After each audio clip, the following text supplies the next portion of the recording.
माता शत्रु पिता वैरी येन बालो न पाठितः न शोभते सभा मध्य हंस मध्य बको यथा। संस्कृत में श्लोक आता है जिसमें कहा गया है कि माता पिता अपने बेटे के, अपने पुत्र के, अपने संतान के शत्रु के समान हैं, जिन्होंने अपने बच्चों को पढ़ाया लिखाया नहीं है, क्योंकि वो बच्चा सभा के बीच में वैसे ही शोभित नहीं होता है जैसे कि हंसों के बीच में बगुला शोभित नहीं होता है। ये श्लोक उन लोगों के लिए कहा गया जिन्होंने अपने बच्चे को पढ़ाया लिखाया नहीं, लेकिन उन लोगों के लिए भी कोई श्लोक होना चाहिए जिनको माँ बाप ने पढ़ा लिखा दिया, आगे बढ़ा दिया, बड़ा कर दिया, सारी सुख सुविधाएं दी, लेकिन बड़े होने के बाद उन लोगों ने अपने ही माँ बाप को दरकिनार कर दिया। और आज जो भी आपको वृद्धाश्रम दिख रहे हैं, वो वृद्धाश्रम कहीं ना कहीं यही बयां कर रहे हैं कि कुछ लोग ऐसे हैं, समाज में कुछ ऐसे लोग भी हैं जिन्होंने अपने माँ बाप को अपने जीवन से बेदखल कर दिया है। जब उनके पास सारी चीज़ें हो गई, सारी सुख सुविधाएं हो गई, उनका विवाह हो गया, तो उन्होंने उसी जड़ को भुला दिया जिस जड़ ने उनको सींच कर बड़ा किया था। और हमारे बीच में आज एक ऐसे ही शख्स हैं जिन्होंने अपने जीवन में तमाम उतार चढ़ाव देखे, जिन्होंने अपने जीवन में बहुत सारी परेशानियों को झेलते हुए अपने बच्चों को पढ़ाया लिखाया, बड़ा किया, और इस उम्मीद में कि शायद हमारा बुढ़ापा आसानी से कटेगा, अच्छा कटेगा।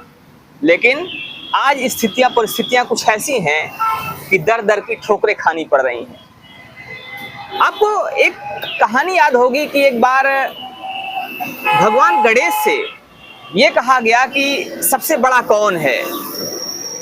तो ये एक बात आई, एक प्रसंग आया कि जो पूरी धरती का चक्कर लगा कि सबसे पहले आ जाएगा वो सबसे बड़ा माना जाएगा। सारे देवता धरती का चक्कर लगाने के निकले, लेकिन गणेश जी सबसे पहले आ गए, बड़ी ही जल्दी आ गए। उनसे पूछा गया कि आखिर आपने कैसे किया, तो उन्होंने बताया कि इस दुनिया में माता पिता से बढ़कर कोई नहीं होता। मैंने अपने माता पिता के चक्कर लगा लिए और इसलिए मैंने पूरी धरती की परिक्रमा कर ली, मैंने सारा कुछ कर लिया, और इसके बाद से ही उन्हें सबसे पूज्य देवता माना गया, प्रथम पूज्य माना गया। लेकिन जब माँ बाप दर दर की ठोकरें खाने को मजबूर हो जाएं, तो सवाल खड़े होते हैं उन संतानों पर भी जिन संतानों ने अपने ही माँ बाप को ठुकरा दिया है। तो आइए बात करते हैं यहाँ पर हमारे साथ मौजूद एक ऐसे ही शख्स से जिन्होंने अपने जीवन में काफ़ी संघर्ष किया, अपने बच्चों के लिए काफ़ी संघर्ष किया, लेकिन आज वो दर दर की ठोकरें खाने पर मजबूर हैं। दादाजी क्या नाम है आपका? अवधेश नारायण त्रिपाठी। अवधेश नारायण त्रिपाठी जी हैं, और कहाँ के रहने वाले हैं? मेरा मूल निवास यहाँ ब्लॉक खोलागढ़ में ग्राम अकोढ़ी है जी। और यहाँ सोबतिया बाग में मैंने नेता चौराहे के पास मकान बनवा रखा है, जगलाल होटल के पीछे। तो सोहबतिया बाग में आपने मकान बनवाया? जी जी। अच्छा, जीवन के शुरुआती दिन कैसे रहे और कैसे जीवन बीता आपका? ऐसा है, शुरुआत में मैंने इलाहाबाद यूनिवर्सिटी से एमए किया इकोनॉमिक्स से। तो जब मैं पढ़ता इकोनॉमिक्स में एमए किया? हाँ, जब मैं पढ़ता था, पिता हमारे वो थे प्रशासनिक अधिकारी शिक्षा विभाग में, लेकिन 12,000 15,000 रुपया उनको फीस देना मुश्किल हो जाता था, पैसा नहीं था। लेकिन उन्होंने जो कहा सहयोग किया, मैंने एमए किया इकोनॉमिक्स से, फिर मैं कमीशन में। आपके पिताजी ने आपको पढ़ाने में पूरा सहयोग दिया? पूरा सहयोग दिया, लेकिन मैं कमीशन से, उनके आशीर्वाद से पीसीएस में सेलेक्ट हो गया। सेलेक्ट हो गया और वो हमारी सेवा नहीं लिए, वो बेचारे चलते फिरते खत्म हो गए। और रही अब मेरी बात, तो मैं नौकरी में था, तो उन्हीं बच्चों को पढ़ाया जो आज माइक्रोसॉफ्ट में इंजीनियर है, कहीं और सामने देख के दादाजी। हाँ, सामने इंजीनियर है जी। और उससे जब कहो तो कहो मेरी जिम्मेदारी नहीं। और एक लड़का भांग खाता है, भैया पत्नी को भी मारता है, माँ को भी मारता है, हमको भी मारता है। तो मैंने घर द्वार सब मकान छोड़ दिया। कौन रोज मार डालेगा, तो कोई जान भी नहीं पाएगा, और कफन तो दूर रहा। तो सोचने वाली बात है कि एक तरफ वो व्यक्ति है जिसके पास पैसा नहीं है, जिसके पास कुछ भी नहीं है, फिर भी वो व्यक्ति किसी तरह से अपना जीवन बिता रहा है। कई बार देखा जाता है कि गरीबी में पला बढ़ा व्यक्ति भी अपने माँ बाप की बहुत इज्जत करता है। वहीं दूसरी तरफ एक ऐसे व्यक्ति भी हमारे साथ में हैं जिन्होंने पीसीएस अधिकारी के रूप में अपनी सेवा दिया है, जिन्होंने पीसीएस अधिकारी के रूप में बहुतों को, हो सकता है, राह दिखाया होगा, बहुतों की जिंदगी बनाया होगा, बहुतों की मदद किया होगा। लेकिन कभी नहीं सोचा होगा कि एक ऐसा समय आएगा जब उनके ही बच्चे उनको मारेंगे, पीटेंगे या उनके साथ दुर्व्यवहार करेंगे। क्योंकि ये बड़ी दुखद बात है। आपने अपने जीवन में बहुत कुछ देखा है, एक अधिकारी के रूप में। मैंने अच्छा भी दिन देखा, खराब दिन भी देखा जी। और हमने नौकरी में गरीबों की भरपूर मदद की जी। एक बार गलत आदमियों को हमने सपोर्ट नहीं किया, ना नेताओं को सपोर्ट किया, लेकिन अगर गरीब आ गया तो उसकी मदद जरूर की, चाहे ट्रांसफर मेरा रोज होता हो। अच्छा दादा, कितने बच्चे हैं आपके? 3 लड़कियां हाँ और 2 लड़के। 3 लड़कियां हैं हाँ। और 2 लड़के। एक लड़की हमारी यहाँ भूमिका में है, प्रियंका त्रिपाठी। दामाद हमारे हाई कोर्ट में प्रमोद तिवारी एडवोकेट हैं। और एक लड़की हमारी शांतिपुर में है, वो प्राइमरी में टीचर है। दामाद संतोष पांडे वही प्राइमरी में टीचर है। एक लड़की हमारी वहाँ है तिरुपति में, उसका आदमी रिसर्च अफसर है आईसर में, तो वहाँ है वो केंद्रीय विद्यालय में वही पढ़ाती है। ये इतिहास है मेरे यहाँ। तो बच्चे सब वेल सेटल्ड हैं? एक तरह वेल सेटल्ड है। मैं 6 महीने बेटी के पास रहा, लेकिन मैं बेटी के पास कब तक रहा? बेटी का सम्मान है।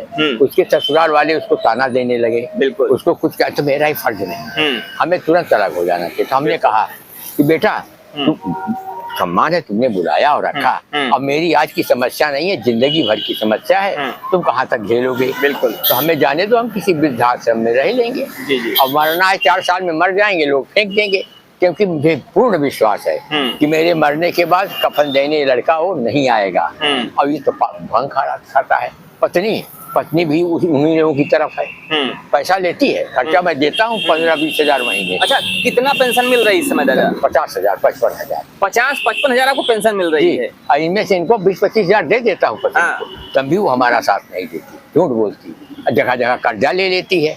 उसको पेमेंट जब लोग मिलते हैं 2-4 में तो कहते हैं भैया हमसे ले गई। अच्छा, एक बात बताइए दादा कि एक तरफ एक ऐसा व्यक्ति है जिसके पास पैसे का कोई स्रोत नहीं है, तो कई बार ये देखा जाता है बच्चे ये कहते हैं कि भाई हम खर्चा कैसे पूरा करें। आपके पास पेंशन भी 50,000 रुपए मिल रही है। हम जहाँ रहते हैं अपने खाने के अलावा पैसा देते हैं, ज्यादा पैसा की कहना ना पड़े। भाई जैसे 3-4 हजार खराकी लगी तब उसको 5 हजार दे देते हैं। और मैं समझता हूँ, लेकिन व्यवहार होना चाहिए। बार बार तुम हमको ताना दो, एक बड़ा लड़का का है हम पापा नहीं झेल पाएंगे, तुम कहा हम चले जाएंगे।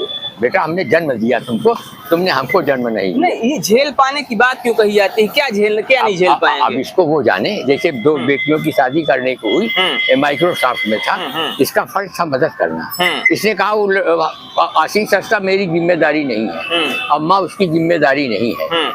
ऐसा बयान देना हमारी संस्कृति के बहुत खिलाफ है। और ऐसे लोगों के साथ आवत ही हर्षे नहीं नैनन नहीं सने, तुलसी तहाँ न जाइए कंचन बरसे। बिल्कुल वहाँ मत जाइए जहाँ आपका सम्मान नहीं, मर जाइए आप। और मैं झुकूंगा नहीं, टूट जाऊंगा।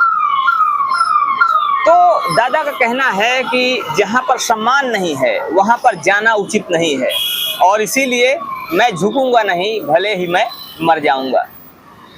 आपका एक लड़का माइक्रोसॉफ्ट में है जी।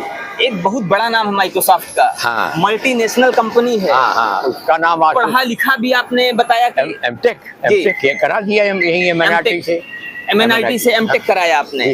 इतना पढ़ने लिखने के बाद क्या बच्चे के अंदर इतना भी संस्कार डेवलप नहीं हुआ कि वो समझ सके कि माँ बाप की इज्जत क्या होनी चाहिए? संस्कार खूब डेवलप हुआ, लेकिन जब शादी हो गई, पत्नी आ गई, तो उसने माँ बाप को पहचानने से अब हम जबरदस्ती जाएं, लेकिन अपने आप को कभी नहीं कहता कि आइए और रहिए। हम लोग चले जाएं, बेटा है, नाती है, 15 साल लड़का है, लेकिन उसमें ये अब नौकरी के बाद ये बदलाव आया। पहले करता था कि हम सब करेंगे, पापा हम सब करेंगे। तब जिसका दिमाग बदल गया, विचार बिगड़ गया, उसको क्या करोगे? और एक लड़का जो भांग खाता है वो सबको मारता है, पैसा छीन लेता है, हमारा पेंशन छीन लेता है, माँ से पैसा छीन ले, और पत्नी को ऐसा मारता है कि माँ पत्नी उसकी साल भर से मैके में है। और उस पत्नी के विरोध में पूरा परिवार खड़ा है, सब बहन सब भाई, कि उसका क्यों करते हो? भाई हमने कहा वो बेटी है, शादी करके अगर 2 दिन में है तो उसकी मदद करना मेरा प्रथम कर्तव्य है, क्योंकि उसको शादी करके लाया। बिल्कुल, ये इतिहास मेरे परिवार का है। एक तरफ आपका एक बेटा है जो माइक्रोसॉफ्ट जैसी एमएनसी में है जी, दूसरी तरफ एक बेटा जिसको आप बता रहे हो भांग खाता है, नशा करता है, गाली देता है, मारता है। उसने पढ़ाई लिखाई नहीं किया क्या? बीए है, बीए किया हुआ है। और पेंशन के बाद हम जानते थे पेंशन के बाद ये नौकरी नहीं कर पाएगा, उसको हमने ऑटो गाड़ी दिला दी कि चलाएगा, 200-400 रुपया रोज पाएगा। और हमने 2.5 लाख की पेंशन करा दी, FD करा दी कि कोई ना कोई व्यवसाय करेगा। लेकिन वो लड़का सुधरा नहीं। तो इस तरह से एक PCS अधिकारी जिन्होंने अपने जीवन में बहुत कुछ देखा, बहुत सारे गरीबों की मदद किया, आज वो दर दर भटकने के लिए मजबूर है।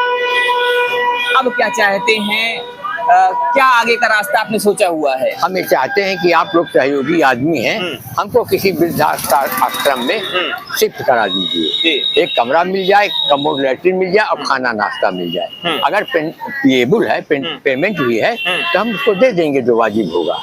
जी, फ्री वाला नहीं चाहिए आपको, क्योंकि हमारे पास पेंशन है। जी जी। तो ये दादाजी हैं, प्रयागराज में रहते हैं और इनके सामने समस्या ये है कि इनके अपनों ने इनको ठुकरा दिया। सोचने वाली बात ये है कि जिसने अपने जीवन काल में यहाँ बड़े बड़े लोगों से मुलाकात की, बड़े बड़े लोगों से उठना बैठना रहा साथ में, अच्छी खासी पेंशन आज भी मिल रही है, 50,000 रुपये पेंशन है, उनको भी ये दिन देखने पड़ रहे हैं कि अपने ही साथ नहीं दे रहे हैं। अच्छा, अवस्था जी, पत्नी का ये हाल है, पैसा लेगी, 20-25 हजार दे देता हूँ फिर भी, लेकिन मानवता नहीं है। वो जगह जगह झूठ बोलेगी, जगह जगह उधार ले लेगी, और जिससे उधार ले लेगी उसको पैसा नहीं देगी। वो अगर बल्कि हमको 15 साल के महीने में मिलेगा तो तगादा करेगा, तो भाई उसको हम देते हैं। लेकिन वो लड़के को, जो हमारे लड़के बिगड़े, हम उसको दोषी मानता है, क्योंकि मैं प्रदेश में नौकरी करता था, वो सब परवाइज करती थी, और अपने मैके वालों को उसी पालती से ज्यादा बच्चों को ध्यान नहीं दिया। ये बच्चे की गलती नहीं, उसकी गलती माँ, क्योंकि माता जो है वो प्रथम पाठशाला होती है। बिल्कुल, अगर वो ना करे तो बच्चा बिगड़ जाएगा। अच्छा, हमारी बात है, हम तो बाहर नौकरी करते थे भाई। मैं उत्तर प्रदेश सरकार में था, करीब 25 जिलों में घूमा, तो हमें अस्थायी तो नहीं था कि बच्चों को हम लोग के पढ़ा पाए। कहीं कहीं ऐसी जगह पोस्टिंग हो जाती थी जहाँ सुविधा नहीं थी। बिल्कुल, तो मैंने ये सोच के इलाहाबाद शिफ्ट किया। परिवार में पिताजी थे और लोग थे कि यहाँ पढ़ेंगे, रहेंगे और आराम से खाएंगे, और 2 रोटी हमको भी दे देंगे, नहीं दे देंगे तो ऊपर वाला है। तो ये एक अफसर की कहानी है, ये एक PCS अधिकारी की कहानी है, जिन्होंने अपने जीवन काल में तो बहुत कुछ देखा, लेकिन अब अंतिम समय में जब ढलती हुई उम्र है, उस उम्र में उन्हें दर दर की ठोकरें खानी पड़ रही हैं। अब वो वृद्धाश्रम की तलाश में है, एक ऐसी जगह जहाँ पर वो सुकून की जिंदगी जी सके, मर सकूं, जहाँ की मृत्यु हो आराम से। बड़ी ही दुखद बात है, बड़ा ही, ये एक हृदय को छू लेने वाला शब्द है। इनका कहना है कि जहां पर सुकून से मर सके। समाज की ऐसी दशा क्यों है और समाज के लोग आखिर इस विषय में क्यों नहीं सोचते हैं, ये भी एक बड़ा प्रश्न है। तो फिलहाल इस पर आप क्या कहते हैं, आप क्या सोचते हैं, आप भी जरूर बताइएगा। फिलहाल समाज में ऐसी दशाएं ना हो, इसलिए भी लोगों को कोशिश करनी चाहिए, और हमारी शिक्षा तब बेकार हो जाती है जब हम अपने रिश्तों को पहचानने से इनकार कर देते हैं। इस पर आप क्या सोचते हैं, इस पर भी आप अपनी राय जरूर दीजिएगा। बने रहिए हमारे साथ खबर को अपडेट के लिए। जय हिंद।